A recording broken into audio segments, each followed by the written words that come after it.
এই শ্রাবণ, আমার বাচ্চা লাগবে। আমার একটা ছোট্ট বাচ্চা দিবে প্লিজ? আমার বাচ্চা লাগবে, এনে দাও। এই কি লাগবে তোমার? বাচ্চা লাগবে মানে কি? তুমি তো নিজেই এখন একটা বাচ্চা, পিচ্চি মেয়ে। তোমায় সামলাতে গিয়ে আমার অবস্থা নাজেহাল, আবার তোমার বাচ্চাকে কে সামলাবে? এই, তুমি কাকে বাচ্চা বললে? আমি বড় হয়ে গেছি, খবরদার আমায় একদম বাচ্চা বলবে না। ও মা, তাই? কত বড় হয়েছো তুমি যে মা হতে চাও? জানো মা হতে কত কষ্ট করতে হয়? সহ্য করতে পারবে তো সেই কষ্ট? ও মা, সবাই পারলে আমি কেন পারবো না? আমিও পারবো। তুমি দাও না গো, একটা বাচ্চা চাই আমার, প্লিজ। শ্রাবণীর বাচ্চা মেয়েদের মতো আবদারের কথাগুলো শুনে শ্রাবণ নিজের মুখের ভাষা হারিয়ে ফেলেছে। সত্যি বলতে শ্রাবণেরও ইচ্ছা হয় তাদের ঘরে একটা ছোট্ট বাচ্চা আসুক, যে পুরো বাড়িটা মাতিয়ে রাখবে। কিন্তু শ্রাবণের ভয় শ্রাবণীর জন্য। শ্রাবণ অনেক শুনেছে বাচ্চা ডেলিভারির সময় অনেক মা মৃত্যুবরণ করে। শ্রাবণের বয়স কম, অল্প বয়সে শ্রাবণের সাথে শ্রাবণীর বিয়ে হয়। যদিও শ্রাবণ আর শ্রাবণীর লাভ ম্যারেজ হয়েছে, আসলে বিয়েটা পারিবারিকভাবে হলেও তাদের দুজনের ভালোবাসা অনেক পুরনো। পৃথিবীর কোনো স্বামী চায় না তার স্ত্রী, তার ভালোবাসার প্রিয়জন, তার জীবন সঙ্গীর কোনো ক্ষতি হোক, ঠিক যেমনটা শ্রাবণও চায় না। তাই শ্রাবণ শ্রাবণীকে বাচ্চা নেওয়ার থেকে দূরে রেখেছে। কিন্তু আজ শ্রাবণী একটু বেশি জোর করছে। কোনোভাবেই শ্রাবণী মানতে নারাজ, সে ছোট। শ্রাবণের কথা না শুনে শ্রাবণী গাল ফুলিয়ে বসে আছে, মুখে কোনো শব্দ করছে না সে। শ্রাবণ শ্রাবণীকে চুপ থাকতে দেখে শ্রাবণীকে উদ্দেশ্য করে বলতে লাগলো, এই শ্রাবণী, চুপ করে বাংলার পাঁচের মতো মুখ করে আছো কেন? কিছু কি হয়েছে? তো কি করব, নৃত্য করব নাকি? আপনি আমার সাথে একটাও কথা বলবেন না। নৃত্য করতে চাইলে করতে পারো, আমার কোনো আপত্তি নাই। এমনিতেও নিজের স্ত্রী নাচবে আর আমি দেখে এনজয় করব না, তা কি করে হয়? নাচো। আপনি চুপ করবেন? আমার মাথা গরম আছে, আমায় আর রাগাবেন না। ওরে তাই পিচ্ছি, তোমার আবার মনও আছে? তা তো আমার জানা ছিল না সোনা। ফুর, আমি এখান থেকে চলেই যাই। আচ্ছা সরি, আর কিছু বলবো না সোনা, যায় না। শ্রাবণী শ্রাবণের কথা না শুনেই হনহন করে রুম থেকে বেরিয়ে চলে যায়।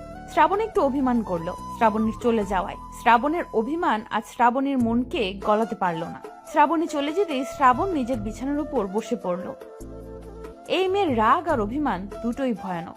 রাগ অভিমান ভাঙাতে অনেক কষ্ট করতে হয়, আর তার থেকেও বড় কথা হলো শ্রাবণীর রাগ ভাঙানোর উপায়টা একটাই, শ্রাবণীর কথা শোনা। কিন্তু কি করে শ্রাবণীকে বিপদের সামনে রাখবে শ্রাবণ, এটা ভেবেই পাচ্ছে না সে। শ্রাবণ অনেকটা সময় অপেক্ষা করলো, কিন্তু শ্রাবণীর আর দেখা পাওয়া গেল না। দুপুরের খাবার খেয়ে শ্রাবণ নিজের রুমে বসে আছে। কিছু সময় পরে শ্রাবণীর রুমে এলো। শ্রাবণ শ্রাবণীকে দেখতে পেয়ে তার কাছে এসে বসলো। শ্রাবণীর কাছে এসে শ্রাবণ শ্রাবণীকে উদ্দেশ্য করে বলতে লাগলো, এই পিচ্ছি পাগলিটা, আমার কি হয়েছে তোমার? আমায় বলো তো লক্ষ্মী, কি কারণে এত এত রেগে আছো তুমি? আমি রেগে নাই, আমি ঠিক আছি। হ্যাঁ, তা তো দেখতেই পাচ্ছি কতটা ভালো আছো। এখন বলো তো কি হয়েছে, কি কারণে আমার পিচ্চিটা রেগে আছে, বলো শোনা। আমার বেবি চাই মানে চাই, আর আপনাকে হয় সেটা দিতে হবে, আর না হলে আপনার সাথে আমার আর কথা নেই। বুঝলাম রাগের কারণে, কিন্তু আমার একটা কথা আছে, কথাটা বলবো? না, কোনো কথা আমি শুনতে চাই না। আপনার এসব অজুহাতে হার চলবে না। শ্রাবণী, আমার কোনো অজুহাত নেই, আমি সত্যি বলছি। এটা ঝুঁকিপূর্ণ, আর আমি চাই না আমার লক্ষ্মী পিচ্চিটা কোনো ঝুঁকির মধ্য দিয়ে যাক। কিসের ঝুঁকি? মরে যাব? কপালে যতদিন বেঁচে থাকা লেখা আছে ততদিন থাকবো, তারপর তো এমনিতেই চলে যেতে হবে। তা ঠিক, তবে আমি জেনে শুনে চাই না আমার লক্ষ্মীটা আমায় ছেড়ে যাক, তাই বেবি অফ আরো পরে নিব। আচ্ছা, আমি আপনাকে ছেড়ে কোথাও যাব না, আমার বেবি লাগবে, দিন না প্লিজ। শ্রাবণী, এবার কিন্তু বেশি হয়ে যাচ্ছে, আমার কিন্তু রেগে যাচ্ছি। শ্রাবণ একটু রেগে গেল শ্রাবণীর কথায়। সে কখন থেকে শ্রাবণ তাকে বোঝানোর চেষ্টা করে যাচ্ছে, কিন্তু শ্রাবণী দিব্যি করে বসে আছে। আজ শ্রাবণের কোনো কথাই সে শুনবে না।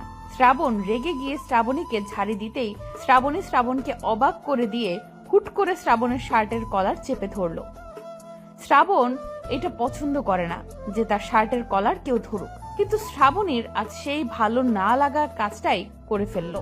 শ্রাবণের শার্টের কলার ধরে শ্রাবণী শ্রাবণের মুখের কাছে মুখ নিয়ে এসে রাগে গজগজ করতে করতে ফিসফিসিয়ে বলল, লাগবে না আমার কিছু। আসলে তুমি চাও না আমাদের বেবি আসুক, আমার কথা ভাবো, তাই বেবি নিচ্ছ না। এটা সম্পূর্ণ মিথ্যা। আসলে তুমি চাও না তোমার ভালোবাসার মাঝে আরো কেউ আসুক। লাগবে না আমার কিছু, থাকো তুমি, আমি গেলাম। শ্রাবণী কথাটা শেষ করতে